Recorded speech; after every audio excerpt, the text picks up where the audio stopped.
रिक्षाचं जोडू दे जल्दी जल्दी. नमस्कार मित्रांनो, आपण आलेलो आहे कौंडिण्यपूर येथे दर्शन करण्याकरिता.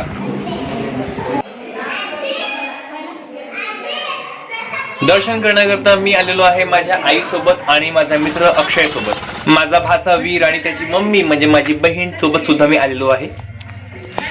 तर चला मित्रांनो, आज तुम्हाला कौंडिण्यपूर दाखवूया. विदर्भातील अतिशय पवित्र आणि ऐतिहासिक स्थान कौंडिण्यपूर याबद्दल आपण जाणून घेणार आहोत. विदर्भाचं पंढरपूर असंही कौंडिण्यपूरला म्हटलं जातं. तर मित्रांनो, तुम्हा सर्वांचं स्वागत आहे माझ्या या व्लॉग मध्ये. आज आपण आलेलो आहे कौंडिण्यपूर येथे. मित्रांनो, अशी मान्यता आहे की भगवान श्रीकृष्णांनी रुक्मिणी मातेला इथूनच पळून नेलेले होते.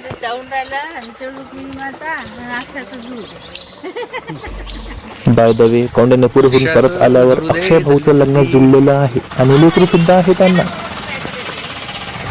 गाडी टाकायची होती. रुक्मिणी मातेचं माहेरघर.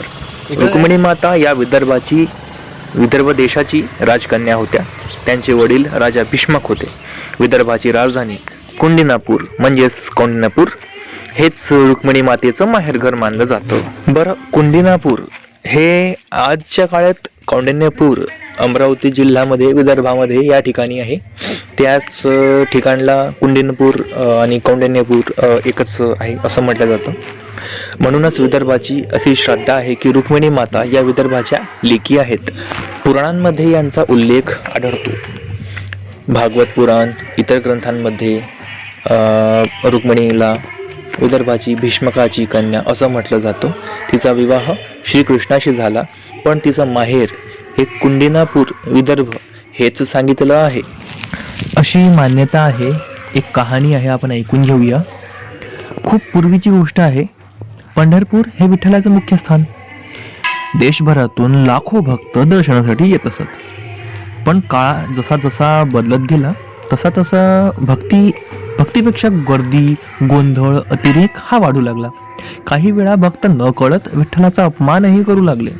यामुळे भगवान विठ्ठल दुःखी झाले आणि एक दिवस रुक्मिणी मातेसह पंढरपूर सोडण्याचा निर्णय घेतला.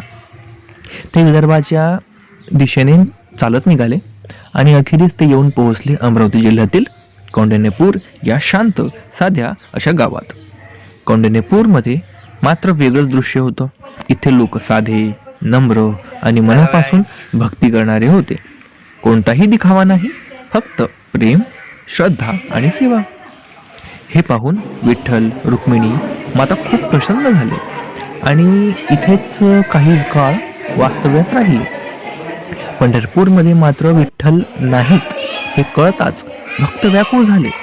वारी थांबली, आनंद हरवला.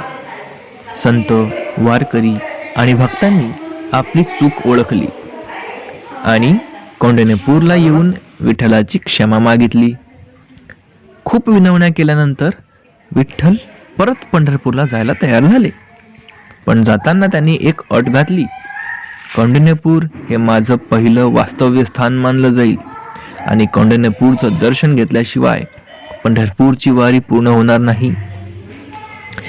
म्हणूनच मित्रांनो, आजही वारकरी परंपरेत कौंडिण्यपूरचं विठ्ठल रुक्मिणी दर्शन खूप महत्त्वाचं मानलं जातं. इथलं मंदिर शांत आहे, परिसर भक्तिमय आहे आणि इथे आल्यानंतर मनाला एक वेगळा समाधान मिळतं. जे तुम्ही कधी पंढरपूर वारीला जाणार असाल तर कौंडिण्यपूरला नक्की भेट द्या. या प्रकारे आहे सुंदर दृश्य आमचे कौंडिण्यपूर येथील. आणि हे बघा मित्रांनो, बाहेर एक काही होड आहेत, नाव म्हणू शकतो आपण त्याला. यामध्ये लोक येतात, काही अर्पण करायचं असेल तर त्यावर जातात. एक दुसऱ्या बाजूला रोड क्रॉस करून दुसऱ्या बाजूला इथे अर्थी विसर्जन करण्याकरता सुद्धा लोक येतात. दूरदूरून लोक येतात. आणि हे बघा, जसं तुम्ही बघून राहिले आहेत, दुकान लागलेलेच असतात. तिथल्या स्थायिक लोकांचे रेग्युलर दुकान आहेत. एवढंच नाही तर यात्रा जत्रा ज्या वेळेला इथे भरते त्यावेळेला सुद्धा खूप खूप गर्दी राहते आणि 12ही महिने तुम्ही इथे केव्हाही येऊ शकता. दर्शन तुमचं नक्की होईल आणि तुम्ही खरोखर मनापासून दर्शन करायचं असेल तुम्ही केव्हाही या 12 महिन्यामध्ये पण दर्शन करायला नक्कीच या मित्रांनो. इथे एक अलगच शांती तुम्हाला इथे प्राप्त होईल. तर चला मित्रांनो, आपला प्रवास निघाला आहे परत जाण्याकरता. आपण सोडतो आहे कौंडिण्यपूर आणि आपण जातो आपल्या घरी.